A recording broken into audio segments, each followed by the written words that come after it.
Okay, what I'm going to try and do is see if I can do an installation of the Seelevel II tank monitoring system. I've got the manual here, and I'm going to start first with taking the panel out and working that in the beginning. The Seelevel II is kind of a small panel. The original panel that I had in there is quite large, and it's got most of the switches and outputs that the Seelevel II that I ordered is going to have, with the exception of the start-stop of the generator and the meter for the generator and the living room lights. So I'm going to have to make some accommodations for that.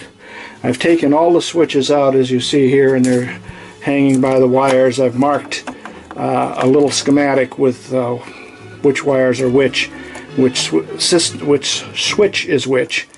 This is the hour meter there, and that's the start there for the generator. Those are going to go up on top. The light switch is right there, and that's going to go up on top. And the rest of these will be covered. Since the actual Seelevel II monitor panel is quite small, I got this adapter plate that is supposed to adapt over larger openings, but as you can see, it's even not big enough to cover that whole area. So what I'm going to do, since I need the generator circuitry anyway, I'm going to take this overlay panel, cut it and trim it so that the overlay panel fits onto the existing panel, with a cutout in the middle here and trimmed on the bottom and the top, so that this whole system will fit in there like that. That'll still give me my monitor, my start-stop, and the light switch, which I'll label. Everything else then will be cut out from here to go take advantage of the Seelevel II monitor panel. So at this point in time, I'm going to do the circuitry for that, or the cutouts for that, get that all assembled, and then start the switches and wiring for the Seelevel II. Okay, I've cut the panel out, and it's drying. I've glued the panel onto the back, this filler panel onto the back of the main panel, cut the holes out, everything looks good, marked the switch location. Now I'm going to start wiring up some of the Seelevel II plug. One of the things I'm not really happy about is the switch, the two switches, one for the water heater and one for the water pump. On the Seelevel II, they have an output for each, but the input is off the same 12 volts that powers the entire system. They have a 7.5 amp breaker in here, as you can see, and this goes to 12 volt DC ship system. That goes through the plug into the circuitry. The two switches are basic on-off switches that output to the water pump and the water heater, but everything rides off that 7.5 amp switch. Now, current-wise, it's enough to handle it. The water pump probably draws maybe an amp, amp and a half at the most. Water heater maybe draws 3 amps, somewhere in that neighborhood. The system, of course, itself is fairly negligible. So the 7.5 amp fuse is more than adequate. However, if there's a problem in the water pump circuit or the water heater circuit that ends up blowing the fuse, you've taken everything out. Originally, the water pump is right here, and that has an input and an output wire. Input, and that's fused at the main breaker panel. The water heater switch has another fuse input and an output, and that's also fused at the breaker panel. So what I did is I added 2 little relays, 12 volt relays, the water pump switch and the heater switch operate the relays, and the relays are going to provide the action for the two switches. So I'm just going to go ahead and start wiring, and we'll see where we're at from there. Okay, now as to hooking up the sensor, I thought I would try and do this by filming it, but it was a little bit awkward. So basically I put it on there.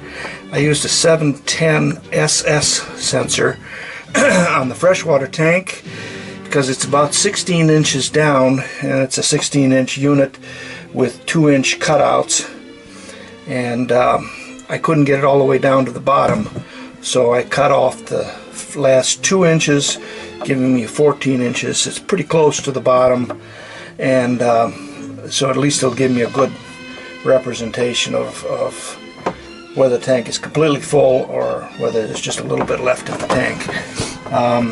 It's fairly easy to install. Clean off the edges, clean off the sides, some isopropyl alcohol to clean all the dirt off, let that dry off, and then pull the sticker off, or the tape piece off, and very carefully stick it onto the side. Hook up the two wires. It just so happens there was a white and a blue wire that goes to the old sensor system, so that was pretty easy to hook up. Pulled off all the other wiring for the external sensors, or the internal sensors, and taped it up with some high quality Gorilla tape, and looks like it's going to hold pretty good. This is the freshwater sensor. When it came to the black and gray water sensors, that's another question. We'll get to that in a minute here. Okay, now we get to the black and gray water sensors. One of the problems I've got is the black and gray water tanks have this lip here, if you can see this, that actually holds it. The tank goes from here all the way back behind the panel back there, all the way to the other side, and it narrows through there. The sensors were on the front. The problem with the Seelevel II sensor is there's 7 inches between here and the top of the tank, which is where I want to get my readings. And so there's a 710JS, which is exactly 7 inches, which works perfectly. The problem was that the distance between the black and the gray tank was a little less than a 1/4 inch. Can't take the tank off without disassembling the entire system, as well as the inside pipe stuff, which is extremely hard to get to. If I took the sensor itself, peeled the tape off, and tried to position it on the inside here, I know for a fact something would go wrong and it would start to stick, and once it sticks you can't get it back off again, so it'd either be crooked or it wouldn't be in the right place, or it'd be down or up too far, whatever. So what I decided to do, and of course there's no way to show this to you this way, but I took the sensor and taped it to a real thin piece of mylar, clear mylar, less than a 1/16 of an inch. But it was flexible and a little stiff enough that I could maneuver it in there, position it where I wanted, tape it on the sides, and then put filler in between this tank and the back of the sensor to keep the sensor pressed against this tank. I used a filler board. It was a little bit flexible and but yet not too stiff that it would break something, or if it would still have some little bit of give to it when heat and cold shrunk and contracted. And then I basically just taped and glued the heck out of it. I used this Flex Seal, taped that and painted that in and around all that to keep that steady. The one on the other side, the tank there, I was able to get the piece on there fairly easy, tape it up. I know you can't see it very good there, but it was taped up and more Flex Seal put onto it.